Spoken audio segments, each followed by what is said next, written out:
Hello everybody, welcome to another episode of the Age Group Triathlon Podcast. My name is Simon Olney, I'm a professional triathlon coach. And this week I wanted to tackle it can be controversial, but I don't think it should be controversial, world of swimming with a Garmin watch. And when I say Garmin, realistically for the most part I'm referring to any Wahoo, Polar, Sunto, Coros, any brands. It's just, the term Garmin, it just rolls off the tongue so much easier than fitness watches or anything like that. Now, before we get started, I wanted to share with you something exciting, a strength course that I've mentioned previously that I'm hoping to have released by the end of next week. It's going out for a pre-release. Now, in this course, it's not just a strength and conditioning program, okay? We look at the benefits of strength training, we look at debunking some myths, we look at the jargon that comes with the gym so you can understand that, gym etiquette, looking at the definition of things like mobility and flexibility, things you may not understand the difference between, rest periods, how to progress them, choosing a gym, all of these sort of nuts and bolts that you never really see elsewhere. I've got an entire module on anatomy, so we look through all of the muscles of the human body, how they're used in triathlon, common injuries that can be associated with them, and different exercises that we can do to progress each of them. And not only this, we have a fully comprehensive exercise library where I have videos with coaching points, progressions, and regressions for each exercise. And on top of all that, I have 12-week training programs for you to choose from.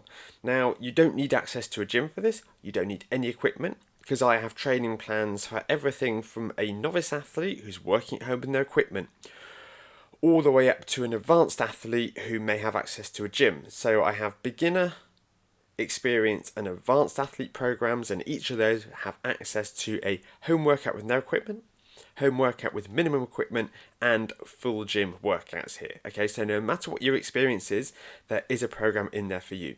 And if you've been meaning to get round to doing some strength and conditioning, but you've always found it a bit intimidating, a bit confusing, a bit overwhelming, you don't know where to start, you find yourself getting sore the day after you do any workouts, this is the course for you, and it's 50% off, okay, for the first 50 people who pre-purchase. Now, when you pre-purchase, you're going to get access to all the theory and all the anatomy. The videos and the training plans are going to come by the end of the month, but when you pre-purchase, you get it for 50% off. You start doing all of that reading, all that homework, and then when the course launches in full, you get immediate access to it. Now, the reason I wanted to cover this topic this week is that I saw an Instagram post that I think a few of you may have seen, where we had a relatively well-known coach who was talking about how Garmin watches are not allowed in any of their sessions, they're banned. And they listed the reasons that they gave for it, which, to be honest, were like completely unconvincing to me. And this is a bit of a running theme. I know a lot of the time it can be made out as a joke, and people can sort of have a bit of a back and forth about it as a joke, but to some people it's really not a joke. Now, this can be the case. People, it gets under people's skin. When you have swimmers who have grown up in the water, they've been swimming regularly 2-3 times a week minimum since the age of 5, okay? And of course, when you're that age and you start swimming, you're not going to wear a watch, are you? And they go through the whole competitive swimming program, and then they move into triathlon. And they've never even considered using a fitness watch, because if you have a swimmer who is, spent a lot of time in the water, not only do they have a great appreciation for their pace, they also understand how to use a pool clock and how to use that to time their swims, so they can start when there's a whole load of lingo surrounding the pool clock, black top, red top. We're going to swim 100 meters off of 140. It feels a bit like a different language, but it's what they've grown up with, okay? We all have grown up with different skills and experiences. I'm sure I know a lot more about Nintendo 64 games than lots of other people. Some people know a lot more about swimming. And this is only really an issue when you have people who sort of lean on this and they mock people who use swimming watches, which to me is bang out of order. So I wear a swimming watch for a few reasons. Firstly, I'm short-sighted and I've never swum at a pool. I know they exist, but I personally have never swum at a pool that's had a pool clock at either end of the pool. And if I finish swimming and I can't see the pool clock, how am I supposed to track my swim? Even if the pool clock is at my end of the pool, my eyesight still isn't accurate enough to be able to make it out from anything but to the sort of the closest 5 seconds. And when you're swimming 100 hard, like 5 seconds is a lot of time. So for me, it's a bit of a non-starter from that respect. Also, I like to look at my data. I like to be able to see how much I slowed down. I like to be able to look at factors such as my turnover, how I fatigue in the water, do I slow down more than I realise? I think these are all really useful insights for me personally. I also like using it because as triathletes, we swim some pretty decent times in the water. If somebody is in a competitive swimming programme, they might never swim much more than a 400. And, counting 16 lengths isn't the end of the world. But if we are getting in the pool and we're saying, you know what, I've got a 70.3 coming up. I want to swim 1900 metres non-stop at what I perceive to be race pace, okay? Which I think is a good workout for someone to do. How many lengths do we expect them to count? Okay, there's gonna come a point where you're going to lose count. Sometimes if I am really trying to keep on top of counting my lengths, I'll count one. Every time my hand enters the water during the first length, two on the way back. And I normally do this if I am doing a time trial. So if I'm doing a CSS test, a critical swim speed test, and I know that I need to swim 400 metres or 200 metres absolutely bang on, and I need to pace my effort precisely so that I'm exhausted by the time that I get to that 400, then I know that is the best way to go about it. However, if we're just working out, there is a better way which I'll touch on later. And I think this smug no watch crowd, they don't understand what it's like to be an adult onset swimmer. They don't understand what it's like to see the serotonin boost, to see that your average pace in the last week over a session has gone from 240 per 100 to 235. And it's just they're on such a different journey from us. They may know that, if they're swimming 100 hard, they're going to come in around about the 125 because that's what they've always swam. For them, a PB is going to be a fraction of a second. And they may have a coach on deck with a stopwatch who's watching them swim and is giving them precise splits, so they don't really need the watch for that either. Okay? This is people who are coming from, two very sort of different schools of thought. Are you somebody at the local leisure centre just trying to make a better version of yourself with your watch, or are you an established swimmer in a squad session with a coach on deck, timing everything, looking after all of your needs with other swimmers who also are in the same lane as you, who know how to swim in a proper lane? These are two very different sort of activities that we're trying to compare here. And whilst I can appreciate there are reasons that somebody sort of wouldn't want to swim with a watch, what bugs me is when you get coaches like the one who made this, rather sanctimonious post, who ban them from their sessions. Now, as far as I'm aware, a Garmin watch has never really impacted somebody else's session. I mean, okay, if somebody is going to stand bang in the middle of the lane and be fiddling with their watch, and then another swimmer comes along and can't do their tumble turn properly because somebody is stood in the middle of the lane fiddling with their watch, okay, I get it. If you do want to have a look through your watch, step to the side of the lane. But, I mean, that's been a problem for as long as people have been swimming. Somebody could be staring at the pool clock in the middle of the lane.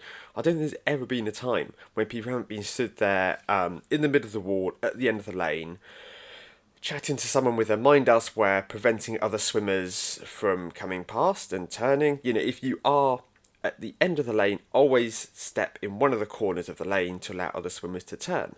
Apart from that, I don't see how a watch affects that. I mean, okay, I think maybe where especially some of the coaches come from is I think they get a sense of power from having the stopwatch.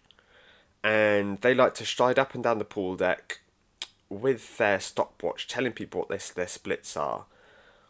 And what they don't like is if they say, "Well done, that was a 140," and someone turns around and goes, "No, it was a 138. I got it on my watch." You know, I think that's where it comes from. I think it's kind of a loss of control that certain coaches feel by having, another timer in the pool. So I think that's sort of where it comes from. But I don't think people realise just how much it can push people out of the sport, away from their coach sessions, and just make people feel bad about themselves for no real gain. Now, as a coach, I like my swim data. I like to look at an athlete. I like to see exactly how far they swam, if they had to cut the session short, for instance, if they maybe did a completely different session to the one I set. I like to see their heart rate. Now, I know that a lot of the heart rate monitors on watches are complete rubbish underwater, but often, even if they're not super accurate, we can get a good enough pattern from them where I can see someone's heart rate exponentially increasing throughout a session that should have been easy. That tells me that either they were pushing harder than sort of the prescribed rate of perceived exertion for that one, or that their aerobic fitness in the water really isn't there. It could be actually maybe their muscular endurance isn't there and that their body is really starting to slow down. I can get a fair bit of information here, but equally, I have had swimmers who say, "I don't wear a watch in the pool," and I go, "Fine." Like, it's not from a control perspective. It's just I like to have a look at the data. But if you want to go to the pool and you want to tell me that you swam the set, I'm going to believe you. I don't think you've got any reason to lie to me. I mean, if you were going to lie to me, then you're the athlete. You're the one who's letting yourself down. But whilst I like having that swim data, although you have to take it all with a pinch of salt, I never insist on it. I think this is something that I, for one, am sort of broadly ambivalent about. But the vast majority of triathletes that I work with, they do like to have that swim data, and I don't think we should be shaming people for collecting that swim data. Now, what I don't want to do is I don't want to be lumping all elite or dyed-in-the-wool swimmers together and say, "Oh, they're all grumpy old gits who are always telling people what it is that they can and can't do." Look, I know plenty of top swimmers, regularly first out the water at big event swimmers who use a watch to track their training because they like it. They like to track it. They like to see their progress. So I'm definitely not tarring them all with the same brush. I guess it's more than it's fine if people sort of want to have a bit of a jovial back and forth, but we shouldn't be shaming people for enjoying the sport in a way that's suitable to them. This is something that a lot of people have issues with. I mean, I started the sport, as most of you know. I started the sport as an adult. I was in my 20s when I first discovered triathlon, so I went through this journey of not being able to swim for toffee and not understanding these things and feeling really intimidated by everything around me. And when I became a coach, I thought, right, I want to be the coach for people who started out like me, just completely confused and overwhelmed by everything. When you have people who come out with these comments, it just sort of puts people down, and it causes this really bad feeling in people's mouth. A lot of people are feeling very self-conscious when they're starting their triathlon journey. The last thing they need is someone looking down their nose at them and going, "Oh, you use a Garmin in the water." Anyway, I think I've rabbited on enough there about this. So, what I'm going to pivot to now that we've accepted that, using a Garmin in the water is probably fine, as long as you aren't impeding other people whilst you're doing so, I'm going to look at some tips for you to use to get the most out of your Garmin watch in the water. Now, for this, I am going to be discussing the brand Garmin. Obviously, most of these points are going to be relevant to people using other brands of watches, but there are going to be a few tips that are going to be focused on features within Garmin, may not be available on other devices. First thing I wanted to touch on is how the watches record distance, and this is the same for all watches. And there's a big misconception that watches can measure the distance you swim, which they can't. The way that the arms cycle works, there is no way for them to be able to accurately measure distance in the water. So how is it that we measure distance? Well, When you set up a watch, it'll ask you what the size of the pool is that you're swimming in. And you put in the pool distance into the watch. And then every time that it feels you push off the wall, it starts a new lap. And that's the only way that it knows how to work. Now, the downside to this is that sometimes swim watches get a little bit confused, to say the least. Now, if you are a very new swimmer, it may be that if you, say, take on a little bit of water, if your breathe isn't quite there, and you do inhale a bit of water, and you have a little bit of a thrash for a couple of strokes, maybe even sort of stand up and have to, clear your lungs out, the swim watch can go, oh, they're starting a new length. If you have a particularly hard hand entry in the water, then that can also be registered sometimes as being mistaken for you pushing off of the wall. And sometimes if you push off of the wall very softly, you might not actually recognise that you're pushing off of the wall. Equally, you have some people who will sometimes, in preparation for open water, they will do a hard turn at the end of a pool.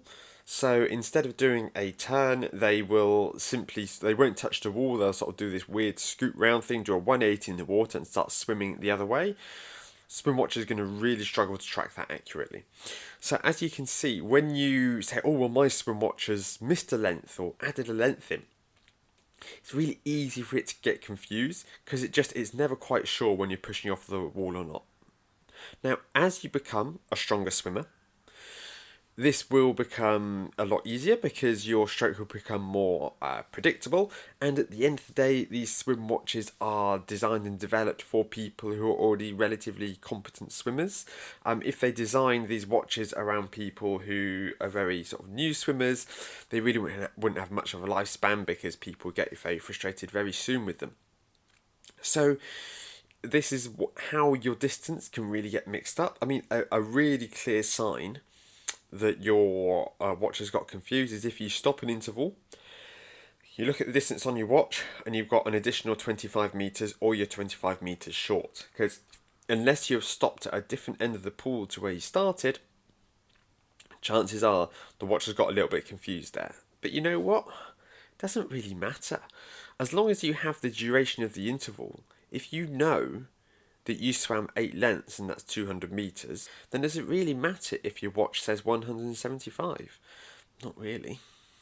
Another thing that's crucial is to make sure that the distance is set correctly on your watch. So if you switch from a 25 metre pool to a 20 metre pool, you need to change the length on your watch. Otherwise, the numbers it spits out are going to be nonsense. I remember in the first couple of years that I was coaching, an athlete of mine went over to the States and he said, oh yeah, I found a 25 metre pool. Okay, brilliant. Some of you can see where this is going. And he did his session. He goes, wow, I was just like notably faster by like 5 seconds per 100. Like, I'm on fire. I said, oh, that's really interesting. I said, any idea with this? No. He said, I'll go and I'll check with the lifeguard that it's definitely a 25 metre pool. And he went and checked with the lifeguard. Yeah, it's 25. Okay. Oh, well, I'm not going to complain. This is great. When, of course, the reality was, because he was in the States, he was swimming in a 25-yard pool. I think the States is the only country in the world that uses yards for their swimming. And he was just swimming an awful lot faster because he was covering a shorter distance. Next feature I wanted to touch on, which dovetails in quite nicely, is the drill mode in your watch. Now, your drill mode is a mode that you can use to track any swimming drills that you do accurately. Now, if you were to take a bog standard swimming watch and you were to swim with it doing a drill, so whether that could be kick on side, 616, sculling, anything like that, the distance it is going to kick out at the end is going to be absolute nonsense. Because again, it relies on that arm cycle and that pushes off of the pool to be able to understand how far it is that you're swimming. And if you're not really moving as you swim, if your arms aren't moving, if you don't get that push off the wall necessarily, okay, it's going to have no idea how far you swam. So what you do with the drill log is you scroll down on the Garmin to the screen that says quite handily, drill log. It's quite hard to miss. Actually, if you just press the up button at least on most Garmin watches, it will take you directly to the drill log if you're on the main swim screen. And you then go through and you press the start button, or sort of the back button, I should say. And you then begin your drill, and you do need to count your lengths here. Now, chances are, if you're doing drills, you are following a swim set anyway. So if it goes, okay, we're going to do 200 meters as 616 on the way up the pool and freestyle on the way back. Go, okay, you get back, you input the distance that you've swam into the drill log, and it goes, thank you very much. And you can then go back to the normal mode, assuming you don't have more drills to do. And what that does is it just goes, okay, we know that we need to add 200 meters in duration onto the rest of this session.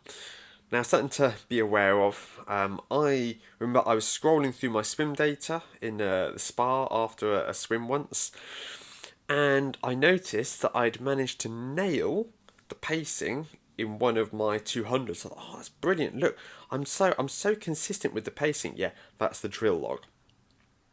If you can see that every length was exactly the same length, the same duration as the last one, that is just how the drill log calculates it. It just takes your time, divides it by the number of lengths that you swam, and that's the result you get in your watch. Now, probably my favourite feature that I really missed when I used a Wahoo watch for a while is the alerts that you can get, and the fact you can set distance alerts. Now, personally, counting to 4, I'm quite capable of doing.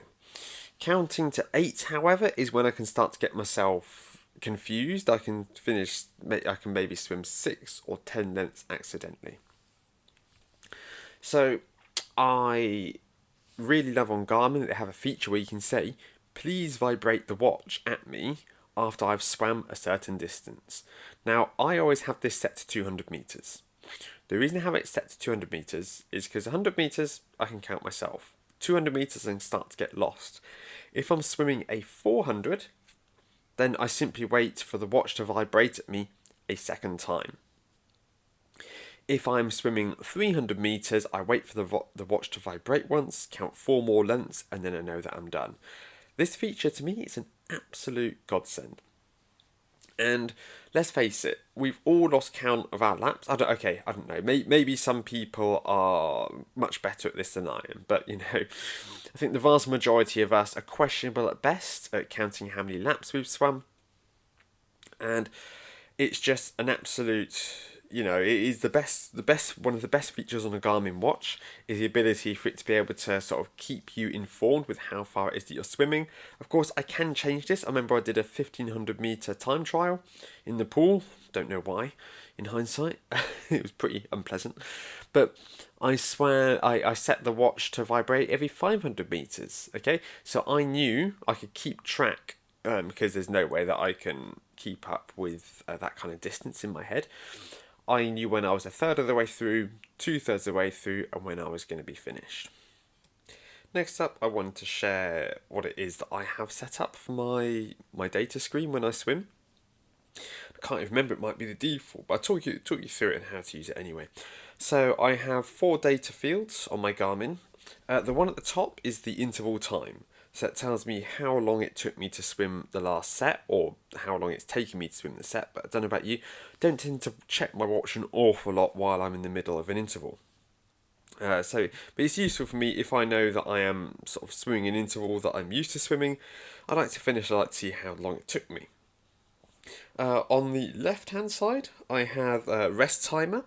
So after I finish an interval, it can then tell me how long it is that I've been resting for.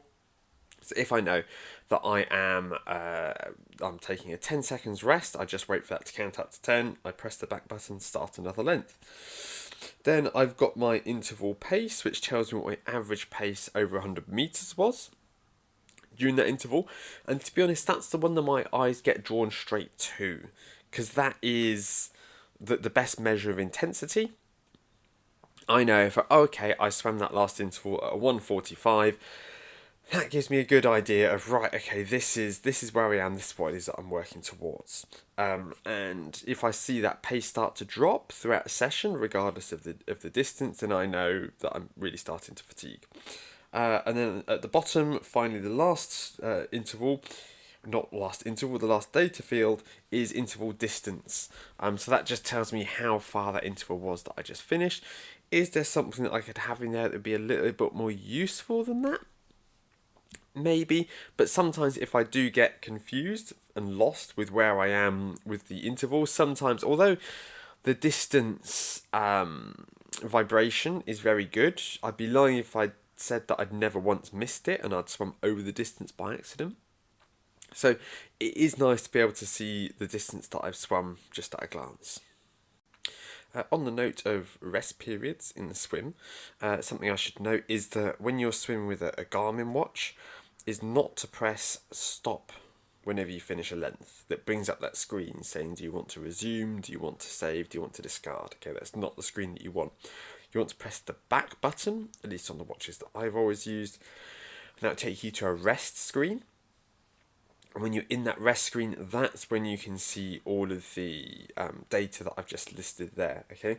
So you want to make sure you end up taking a rest, not going to stop the workout, as that not only allows you to see your data, when you upload the workout to Training Peaks or Strava, it's also going to make a lot more sense. So I think that roundabout covers it for Garmin's in the pool. A lot of them now have optical heart rate monitors that can give you heart rate data, and they're not as awful as I expected them to be. Some of them are actually pretty good. And again, swimming heart rate data, it's never something we're going to train to, but it can be interesting if I then look in Training Peaks and I can see how the heart rate behaved over a session. It can give me a general idea of my overall aerobic fitness and, well, just sort of swim fitness generally, how much it is that my heart rate increases over a session relative to the intensity. Next up, I want to cover swimming outdoors. And to start with, I'm going to look at Lidos. So if you're in a Lido or an open air pool, then you need to resist the temptation to say, oh, I'll use GPS for this, because you're going to get a load of absolute nonsense coming out of it. If you're in a pool that is a set distance, okay, even if you're at Tooting Bec Lido and it's 97 metres or whatever it is for a length, you need to input this into your watch rather relying on GPS, because GPS is going to be so wildly inaccurate in a pool environment that the distance you get is going to be absolute nonsense. So if you are swimming somewhere where you can push off of the sides, if you have a set distance, then you need to stick with that, okay, not try and get too clever and use GPS, the reasons for which I'm going to go into now. Now I'm going to touch on using a GPS watch in open water. And GPS really isn't as accurate as some people think it is. I'm not saying it's awful. I do run to pace with my watch, so, I'd be a hypocrite if I said it's completely useless. But when we're swimming, it becomes even less predictable. Now, what is it that makes it unpredictable in the first place? Well, it's easily interfered with by all sorts of environmental issues, whether that is skyscrapers, trees, heavy cloud cover. There are all sorts of things that can affect the accuracy of GPS. And the way that it works is it sends a number of pings back and forth between the watch and the satellite. And if you are holding a steady course when running, it will be able to very accurately give you your pace. You start off and you go, oh, where is he? And if I'm running along a straight road, it will go, oh, this guy's been running a straight line for the last 20 seconds. I'm going to save battery by sending less pings back and forth. Okay, because we can see where it is that he's going. We're going to work on making assumptions here. If I then do a 180 and start running back the other way, my pace will suddenly drop from, let's say sort of 4:30 per kilometre down to about 7 minutes per kilometre. And this is the watch going, what the hell just happened there? And it then starts sending a lot of GPS blips back and forth. It goes, hang on, where is he? What way is he going? What elevation is he on? And it suddenly sends a load of pings back and forth. And you go, oh, he's running back the way he came. That's fine. But there will be this crater in my pace when I make this U-turn. And it's just how GPS watches work. When we get into the swimmer, however, not only do we have this to contend with, if we do make U-turns or a sharp right angle turn, we've also got the interference of the water. There's one thing that GPS watches hate. It's water. It is borderline impossible for the GPS to be able to penetrate at anything except a very shallow level. And next time you're at the pool, watch how people swim and how much time their arm spends out of the water. Now take into consideration the fact that a lot of quite new swimmers, they tend to have a very aggressive arm recovery, and they tend to whip that arm out of the water and smash it into the water really hard, which is a complete waste of energy of doing that, by the way. Don't do that. It's you want to save your energy and focus for actually pushing the water behind you once you're in the water. Anyway, getting a bit sidetracked there. But yes, if your hand is coming out of the water and it is spearing straight into the water, the GPS only really has half a second or maybe even less to get a fix and to go, okay, where is he now? And as a result, I've had all sorts of absolute nonsense come out of a GPS watch when swimming open water with it. In fact, there are very few times where I've come out of an open water swim and thought, you know what, that's a good set of data. It would tell me that I'm zigzagging a lot when I'm not. I've been open water swimming a while. While I'm not saying that I'm absolutely perfect, yes, I can probably swim. I probably swim a bit of a banana sometimes when swimming to a buoy that is sort of 200 meters away from me. But I'm not zigzagging back and forth nearly as much as the watch thinks I am. It's just that the watch is so poorly. The watch is not poorly designed. It's that the GPS technology simply isn't going to work with a watch being on your wrist if you want something really accurate. If you do want a really accurate GPS fix, what some people do is they take their watch and they stick it under their swim hat so that it is constantly talking to the satellites. The issue I have with this is that if I am swimming and my hat gets knocked off or just falls off, I know myself personally that, especially if my hair's a bit longer, that the swimming hat can work its way up a little bit as I'm swimming. If the swim hat comes off, your watch disappears down to the bottom of the lake or ocean. Okay, and we don't want that. That's a very expensive mistake, so it's something I've never done personally, but some people do it, fair enough. Now the good news is that if you are swimming in an open water venue with buoys, you will have a very good idea of how far it is that you've swum. Because if you go, I did 2 loops of the 750 metre course, you can be pretty sure you swam around about 1500 metres. So the actual distance that the GPS watch spits out isn't all that important.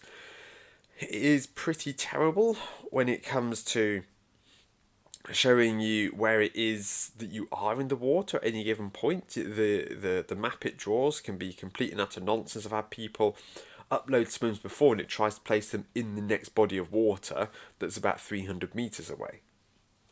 Okay, you don't take to heart, don't look at a GPS file from a swim and go, oh goodness, I'm all over the shop, I'm just terrible, it's really bad. Okay, it's not the case.